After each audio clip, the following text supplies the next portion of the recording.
Bienvenue sur Africa 24 dans cette nouvelle édition du QG News. Au sommaire, au Zimbabwe, le président Robert Mugabe prépare activement sa succession. Un nouveau vice-président vient d'être nommé. Robert Mugabe a limogé ce mardi sa vice-présidente ainsi que 8 ministres proches d'elle. Prévenir les maladies cardiovasculaires en changeant ses habitudes alimentaires, c'est le fondement de la méthode 6BN initiée par un médecin camerounais. Éclairage dans cette édition.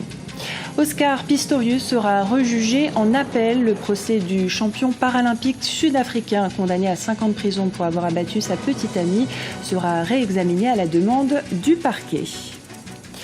Quelle est la situation des droits de l'homme en Afrique? La question se pose en ce 10 décembre où le monde célèbre les droits humains. La Charte africaine des droits de l'homme et des peuples a été adoptée en 1981. À ce jour, elle est ratifiée par 52 États du continent.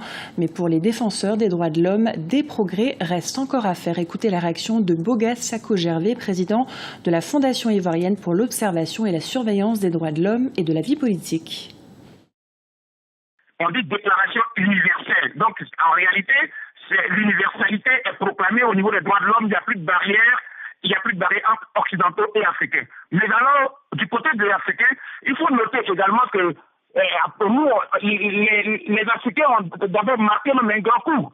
Après la déclaration universelle, ils ont créé au sein de l'Afrique un autre texte qu'on appelle la Charte africaine des droits de l'homme et des peuples, parce qu'on avait besoin d'être indépendant dans les années 60. Donc, ce texte-là est validé à Nairobi en 1981, et puis paf, les Africains ont maintenant leur texte. Maintenant, de la naissance donc, de cette déclaration universelle, ou bien même de la Charte africaine des droits de l'homme, jusqu'à aujourd'hui, quels pas ont été effectués? Je dois dire que, s'agissant des droits civils et politiques, oui, à la naissance de la déclaration universelle, et même à l'adoption de la Charte en 81, la Charte africaine, oui, on avait pensé que les Africains avaient acquis leur liberté, leur souveraineté, leurs indépendances. C'est pour cela que nous-mêmes, les Africains, ont ajouté la déclaration et la Charte africaine des droits de l'homme et des peuples, parce que les peuples africains veulent leur autonomie, leur souveraineté, leur indépendance. Et donc, au niveau des droits civils et politiques, il y a eu une avancée notable, parce que les Africains se sont affranchis. Indépendance par-ci, indépendance par-là. Au niveau économique également, le problème est resté plutôt mitigé. Mais je voudrais dire qu'entre la naissance de cette volonté d'avoir des droits de l'homme pour l'homme africain et aujourd'hui, malheureusement, oui, très malheureusement, il y a eu une régression.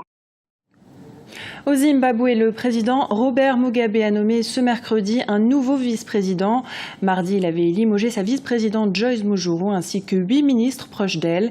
Par ailleurs, le président zimbabwéen, au pouvoir depuis 1980, officiellement placé ce samedi son épouse Grace dans la course à sa succession en la déclarant secrétaire aux affaires féminines du parti au pouvoir de la ZANU-PF. Les développements d'Ibra Ndiaye. Au Zimbabwe, la vice-présidente limogée. Certains observateurs parlent d'une véritable purge politique. Le président Robert Mugabe a congédié mardi 9 décembre sa vice-présidente Mme Joyce Mujuru, avec qui il était en conflit. 8 autres ministres proches de la vice-présidente ont également été écartés. Le limogeage de la vice-présidente, c'est une manière pour lui de se débarrasser d'une personnalité qui aurait pu lui succéder. Donc je pense qu'il est en train de choisir quelles seront les personnes habilitées à lui succéder. Donc on voit très bien que c'est toute une branche de la ZANU-PF qui est mise de côté. Et il est très probable que ce soit la branche favorable à Mme Mugabe, Grace, qui soit en mesure de succéder à Robert Mugabe. Et sans doute, cela va permettre à Joyce Mujuru de se poser d'une part comme une victime du régime et également sans doute de lancer sa propre campagne à elle en prévision de la succession de Mugabe. Seulement voilà, en décidant d'écarter un poids lourd du parti ZANU-PF, Joyce Mujuru, le président Mugabe risque de lui accorder plus de sympathie auprès de la population. La ZANU-PF connaît certes des divisions depuis plusieurs années, mais cette décision politique est lourde de conséquences. La dernière décision du président Mugabe relève en réalité plus de la folie qu'autre chose. En réalité, voilà un homme qui a marqué son temps, qui a marqué son histoire et qui, en définitive, n'est plus capable, hélas, de comprendre la situation réelle dans laquelle se trouve son pays. C'est-à-dire qu'en définitive, nous sommes dans une fin de règne complètement pathétique d'un grand homme qui a vécu grand, qui a dirigé grand et finit malheureusement pas du tout comme il aurait pu vivre. Cette décision, encore une fois, marque la crise profonde, politique profonde dans laquelle se trouve le Zimbabwe. Les Africains, les pères africains regardent ça de façon absolument triste. Les voisins sud-africains sont de ce point de vue complètement gênés. Voilà un homme qui a été soutenu par Thabo Mbeki pendant tellement longtemps et qui, en définitive, se trouve dans une situation où l'improvisation laisse place, malheureusement, au calcul et à l'intelligence politique. Le dernier mandat du chef de l'État, Robert Mugabe, s'achève en 2018. La première dame, Grace Mugabe, nourrit l'ambition de diriger le Zimbabwe. Sa nomination à la présidence de la Ligue féminine du parti lui permet automatiquement d'entrer au bureau politique du mouvement, dont elle était jusque-là simple membre. Au Cameroun, à l'issue du Conseil des ministres tenu ce mardi, le chef de l'État, Paul Biya, a annoncé le lancement d'un plan d'urgence de 3 ans effectif dès le premier trimestre 2015. L'enveloppe budgétaire est de 925 milliards de francs CFA. L'exécutif camerounais souhaite par ce biais accélérer la croissance économique du pays. Le président du Front ivoirien, Pascal Afine-Guessan, annonce le report du congrès du parti initialement prévu du 11 au 14 décembre. Tant qu'il n'y aura pas d'accalmie, il ne se tiendra pas, a déclaré le président sortant du FPI. Pascal Afine-Guessan maintient sa candidature face à l'ancien chef de l'État, Laurent Gbagbo, à la présidence du principal parti de l'opposition. Une annonce qui coupe court aux demandes des partisans de Laurent Gbagbo. Il souhaitait que Pascal Afine-Guessan se retire de la course à la présidence du FPI.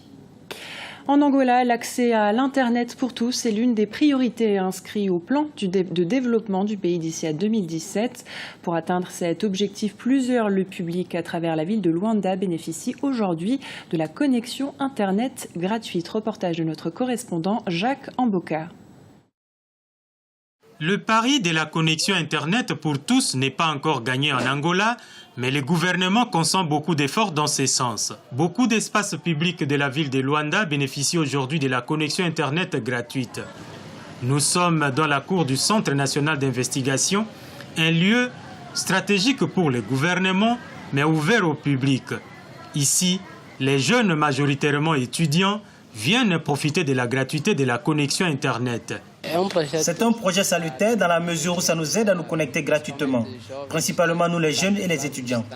Le vœu est que ceci soit répandu partout à travers le pays. Environ 200 à 300 jeunes profitent ici gratuitement de la connexion Internet chaque jour. Une aubaine qui permet d'économiser malgré les imperfections constatées.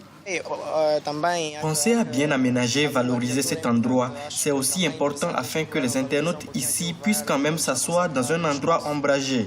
Regardez, certains bancs ici sont sous le soleil. À travers la ville de Luanda, une vingtaine de lieux publics sont déjà dotés de la connexion Internet gratuite. Une bonne initiative qu'il faudra encourager car la demande de la population est encore très forte. En Afrique du Sud, la condamnation d'Oscar Pistorius va être réexaminée en appel. Le parquet a fait appel de la condamnation pour homicide involontaire de l'athlète sud-africain qu'il entend requalifier en meurtre. Ibrahim Ndiaye. Le coureur sud-africain Oscar Pistorius sera jugé en appel. Le parquet estimait que le verdict de 5 ans de prison pour homicide involontaire sur sa petite amie Riva Stemkamp le 14 février 2013 était trop clément. Le verdict divise la nation arc-en-ciel aujourd'hui encore et demeure choquant aux yeux de nombreux Sud-Africains ainsi que pour les associations de défense des droits des femmes. D'autant plus que le champion paralympique pourrait ne pas purger l'intégralité de cette peine de 5 ans. Je pense qu'il n'aurait pas dû faire appel de la décision. 5 ans de prison, ce n'est pas beaucoup. Ce serait injuste s'il venait à être condamné moins que ça.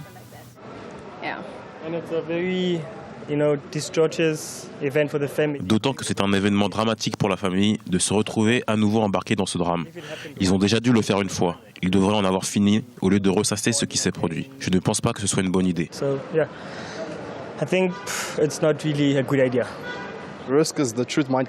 Je pense que le risque est que la vérité pourrait éclater et qu'il pourrait être jugé et condamné à une peine plus sévère. Le parquet avait demandé le 4 novembre 2014 à ce que l'affaire soit revue par la Cour suprême. Selon lui, Oscar Pistorius aurait dû être condamné pour meurtre et non pour violence ayant entraîné la mort.